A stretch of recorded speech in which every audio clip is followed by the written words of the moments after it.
Hoje eu quero te levar para passear por uma cidade da França que parece ter parado no tempo. Um lugar onde o charme e a história se encontram através de casas seculares com fachadas coloridas e ruas de paralelepípedos. Um lugar de gastronomia única e cultura memorável. Eu tô falando de Colmar, essa joia da região da Alsácia que consegue cativar e encantar todos os viajantes que passam por lá. Nesse vídeo eu te conto mais detalhes sobre esse destino. A gente vai ver um pouco da história de Colmar, curiosidades, gastronomia, os principais atrativos turísticos da cidade, além, claro, daquelas informações práticas que vão te ajudar no planejamento do roteiro e organização da sua viagem. Então, quando ir, quantos dias ficar, onde se hospedar e outros detalhes importantes. Vamos ver? Eu sou Marina Rainer e esse é o canal do Imagina uma Viagem.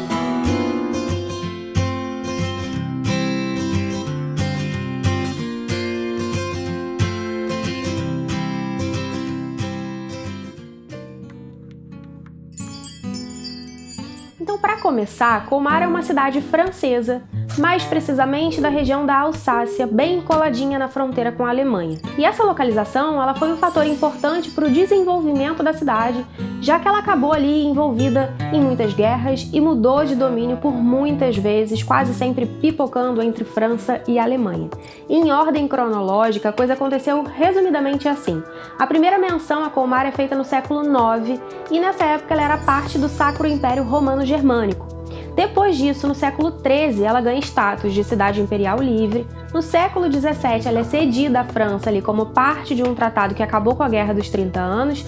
Daí ela volta para domínio dos alemães no século XIX, lá em 1871. Depois, no fim da Primeira Guerra Mundial, ela é novamente declarada uma cidade francesa até 1940, aí já durante a Segunda Guerra Mundial, quando a Alemanha ocupa novamente Colmar.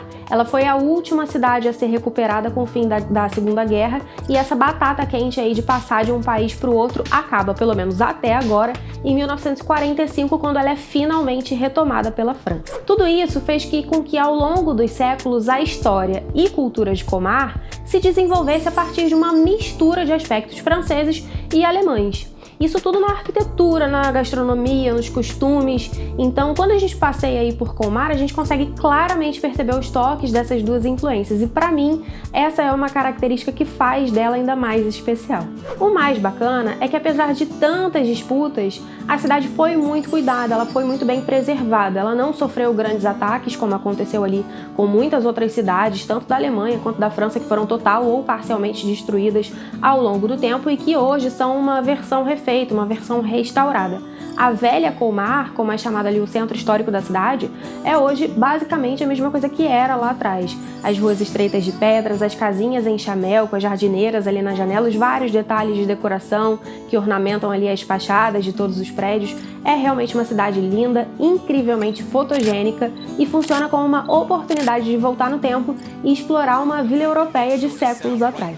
Essa conservação é uma das razões que fazem de Colmar um destino turístico tão atrativo. A cidade recebe cerca de 3,5 milhões de turistas ao ano e já foi eleita pela Lonely Planet lá em 2020 como o melhor destino turístico da Europa. Mas não é só pela arquitetura que Colmar encanta, não. Um outro super atrativo da cidade, na verdade de toda a região ali alsaciana, é a gastronomia. Colmar tem muitos restaurantes, sendo 3 deles estrelados pelo Guia Michelin. A culinária ela segue aquela mesma linha da misturinha boa entre França e Alemanha. Então se prepara para encontrar muito chucrute, carne de porco, muito foie gras, que inclusive foi inventado pertinho dali, e o típico queijo Münster, que é original ali da Alsácia. Outro elemento importante dos sabores de Colmar é o vinho. A Alsácia é uma região produtora e Colmar é conhecida como a capital dos vinhos da Alsácia. E por fim, um último aspecto que também é muito relevante para o desenvolvimento turístico de Colmar, por essa grande atração que a cidade exerce sobre os turistas, é a relação dela com as festividades de Natal. Colmar é muito famosa pelos mercados de Natal. Todos os anos ela abriga 6 mercados diferentes que ficam espalhados pela cidade e incluem aproximadamente 180 barracas no total. Para quem nunca visitou um mercado de Natal na Europa, eu posso dizer que essa é uma experiência incrível, onde você vai encontrar muito artesanato, gastronomia típica dessa época do ano, decoração natalina, brincadeiras e vários outros atrativos. Os mercados de Natal de Colmar são dos mais tradicionais e vira e mexe acabam sendo ali classificados como os melhores de toda a Europa. As datas exatas de funcionamento dos mercados de Natal, elas podem variar de ano para ano, mas geralmente eles começam na última semana de novembro e vão até o finalzinho de dezembro. Eu acho que já deu para perceber que motivos não faltam para essa visita, né? Então, para te ajudar no planejamento e organização dessa viagem, a gente passa para a parte mais prática desse vídeo, com informações que podem ser úteis para o seu roteiro. Primeiro ponto, como chegar em Colmar.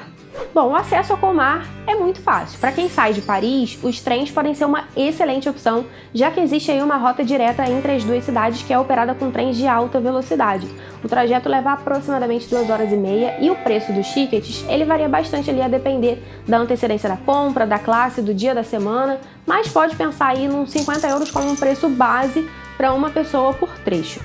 Outras cidades, tanto ali da França quanto da Alemanha, também têm ligação com Colmar por via férrea, mas assim, nem sempre com rotas diretas. Fazendo baldeação, as opções são incontáveis. Chegar de carro também é moleza, já que no geral as estradas em toda aquela região, principalmente na Alemanha, são muito boas, são bem sinalizadas e o Google Maps ele se entende super bem por lá. A gente chegou em Colmar de carro, no meio de uma road trip na qual a gente rodou bastante por ali e a experiência foi muito positiva. Para quem chega de carro e precisa de estacionamento, a cidade tem algumas opções disponíveis. A minha recomendação é o estacionamento subterrâneo da Praça Rapp, que, se não é o maior, é um dos maiores ali da cidade e ele fica super bem localizado. Para quem chega por via aérea, a opção mais próxima é o aeroporto de Estrasburgo, a mais ou menos 70 quilômetros de Colmar. A gente já vai continuar o nosso papo, mas antes, se você está curtindo esse vídeo, já deixa o seu like, porque ele é muito importante para o canal. Chegou por aqui agora e ainda não conhece o canal do Imagina na Viagem? Toda semana a gente tem vídeos novos sobre viagens, com dicas, roteiros e inspirações de destinos. Então aproveita para se inscrever e ativar as notificações para não perder os próximos. E se você já é um Imaginer ou uma Imaginer de carteirinha, quando você for viajar usando as dicas aqui do canal, não deixe de marcar o nosso perfil nas suas redes sociais. Eu vou amar saber por onde você anda e acompanhar a sua viagem por lá. E por último, já sabe, né? Você é fundamental para o crescimento do nosso canal. Então, lembrou de alguém que também ama viajar? Já compartilha o Imagina com essa pessoa. Então, chama todo mundo, bora viajar juntos, porque se a gente descobre lugares incríveis por aqui, imagina na viagem. Uma outra questão que sempre surge na hora de planejar a viagem é quando ir. E bom, eu sempre digo que essa é uma escolha que depende basicamente do que o viajante está buscando.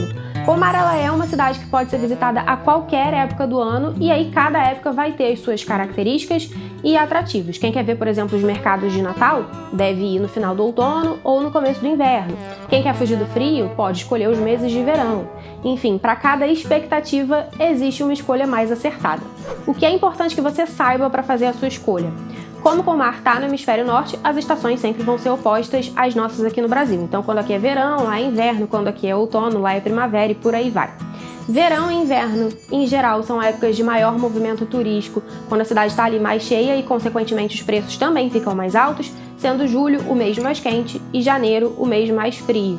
Já o outono e a primavera são o que a gente chama de meia estação. São épocas de temperatura mais amena, de clima mais seco e quando a cidade está ali mais tranquila, sem muito tumulto e com preços geralmente mais baixos também. Agora bora falar de agenda. Quantos dias são necessários para conhecer Colmar?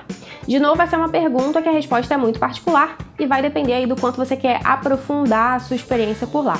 O que eu posso te dizer é, eu fiz um bate-volta em Colmar e para mim foi uma ótima pedida.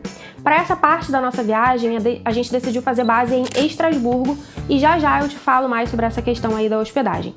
E aí o que a gente fez foi sair de Estrasburgo de manhã, passar o dia em Colmar e voltar no final da tarde. E deu para aproveitar muito bem. A Velha Colmar não é muito grande, então dá para explorar bastante em um dia. É tempo de sobra para passear, para caminhar pela cidade, ver aí os principais pontos de interesse, fazer um passeio de trem, um passeio de barco e ainda experimentar a culinária local. Com 2 dias você já consegue aprofundar mais essa visita aí, entrando em museus, explorando tudo com um pouco mais de atenção e detalhe. Com 3 dias ou mais, eu, Marina, usaria os dias sobressalentes para dedicar a outras cidades ali da região, para dedicar a cidades vizinhas. Agora, falando de hospedagem, se a sua ideia for fazer base em Colmar, a cidade tem sim uma oferta hoteleira legal, com opções bem avaliadas e de diferentes estilos e preços. No meu caso, como eu já falei, eu preferi ficar em Estrasburgo. Estrasburgo está a 70 km de Colmar, é uma cidade um pouquinho maior, com uma baita infraestrutura. À época da minha viagem, eu pesquisei várias opções por ali, Colmar, Estrasburgo, Metz, e de tudo que eu vi, Estrasburgo foi a que acabou se destacando ali na relação custo-benefício. A gente ficou num apart-hotel super bem localizado, nosso quarto não era nenhuma maravilha, mas tinha ali cozinha, o que facilitou e barateou bastante essa parte da viagem. E o preço foi o ponto alto, então pra mim foi ótimo. Na descrição desse vídeo eu vou deixar algumas sugestões de hotéis em Colmar, Metz e Estrasburgo, incluindo a parte hotel que a gente ficou. Então se você tá aí planejando a sua viagem, tá batendo cabeça para decidir onde ficar, eu acho que essa lista vai te ajudar. A gente já falou sobre como chegar, quando ir, quantos dias e onde ficar, mas faltou falar do que fazer por lá. Então, afinal de contas, tirando o mercado de Natal e gastronomia, o que mais a gente pode ver numa viagem a Colmar? Bom, Colmar tem muitos atrativos e talvez o mais famoso deles seja a Pequena Veneza. É uma área da velha Colmar que é cortada por um pequeno canal. E aí quando você junta um canal com casinhas em chamel e todos aqueles detalhes, o resultado é um cenário deslumbrante que deixa a gente suspirando. Outro ponto bem pertinho da Pequena Veneza, que também é bastante procurado, é o mercado municipal, também chamado de mercado coberto. Ele é um edifício que data de 1865 e fica na beira do canal, então ele tinha uma localização muito privilegiada para que os produtores rurais pudessem chegar na cidade navegando pelo rio e desembarcar ali os seus produtos para vender no mercado. Ao longo dos anos ele passou por várias transformações, mas desde 2010 ele voltou a ser um mercado com comidinhas e ingredientes locais e hoje ele conta com 20 comerciantes. Não é tão variado e grande quanto outros mercados municipais que a gente esbarra ali quando a gente está viajando pela Europa, mas vale a pena dar uma olhada. E se eu te disser que Colmar tem a sua própria Estátua da Liberdade? Pois é verdade, e ela é mais um dos pontos que geram interesse ou, nesse caso, curiosidade também, né? O que muita gente não sabe quando visita Colmar é que ela foi a cidade natal do Frederic Auguste Bartholdi, o escultor da Estátua da Liberdade que está lá em Nova York. A réplica de Colmar tem 12 metros de altura, fica logo na entrada da cidade e foi inaugurada em 2004, no centenário da morte do escultor. Quem quiser conhecer mais sobre a obra e história do Bartholdi também pode visitar o Museu Bartholdi, que fica no Centro Histórico de Colmar, na mesma casa onde o artista nasceu, lá em 1834. Outros museus também procurados pelos visitantes são o Museu do Brinquedo, o Museu de História Natural e o Museu Hansi, esse último dedicado aí a um outro artista nascido em Colmar, o ilustrador Jean-Jacques Waltz, e também pode colocar aí na sua listinha de monumentos importantes da cidade a Igreja de São Martinho, que é a principal igreja de Colmar, e a Casa Pfister, que é considerada um símbolo da velha Colmar e foi construída no século XVI, e também tem a Maison de Tête, que ela chama assim a atenção quando a gente passa na frente dela, porque ela tem 111 cabeças esculpidas ali na sua fachada, bem curioso. A verdade é que, para mim, assim como em muitas cidadezinhas do interior da França, da Alemanha e de toda aquela região, a maior atração de Colmar é simplesmente Colmar. É passear pelas ruas estreitas, prestando atenção nos prédios sempre muito decorados, é se perder entre as casinhas em chamel, é enlouquecer com as lojinhas fofas, parar numa esquina qualquer para comer um waffle e descobrir que ele é simplesmente o melhor waffle que você já comeu na sua vida, é vivenciar a cidade, sabe? E embora existam sim esses pontos mais emblemáticos, mais procurados, eu acho que é o todo que faz de Colmar um destino tão especial. Para quem quer aprofundar mais na história e detalhes da cidade, duas opções interessantes são os passeios de barco e os passeios de trem. Para turistas brasileiros que não dominam o francês, eu recomendaria mais o segundo. Os trens elétricos de turismo circulam pela cidade diariamente, com saídas a cada 30 minutos e passam por muitos dos pontos mais importantes de Colmar, com direito à audioguia em português. Então essa pode ser uma experiência muito bacana para aprender mais sobre a cidade. Os ingressos custam R$ 7,50 €. E os barcos fazem passeios pelo canal e custam 8 € por pessoa. E se você tem mais tempo no roteiro e quiser conhecer outras cidades no entorno, boas opções são Estrasburgo, Metz, os pequenos vilarejos da Alsácia, além dos destinos mais badalados ali da Floresta Negra, Baden-Baden e Friburgo, que ficam na Alemanha, mas bem pertinho também. Você pode fazer essas viagens por conta própria ou pode fazer excursões em grupo. Essa última opção ela é bacana para quem tá ali com a agenda um pouquinho mais apertada e quer conhecer várias cidades em um único dia, sem precisar se preocupar aí com os deslocamentos. Na descrição aqui do vídeo eu vou deixar algumas sugestões de excursões assim, que ajudam a explorar a região. E é isso, eu vou ficando por aqui, eu espero que esse vídeo tenha te ajudado. Se você ainda ficou com alguma dúvida, pode mandar nos comentários que eu tô sempre de olho por lá e a gente continua papeando. Na semana que vem eu tô de volta com mais papo de viagem, então um beijo e até a próxima!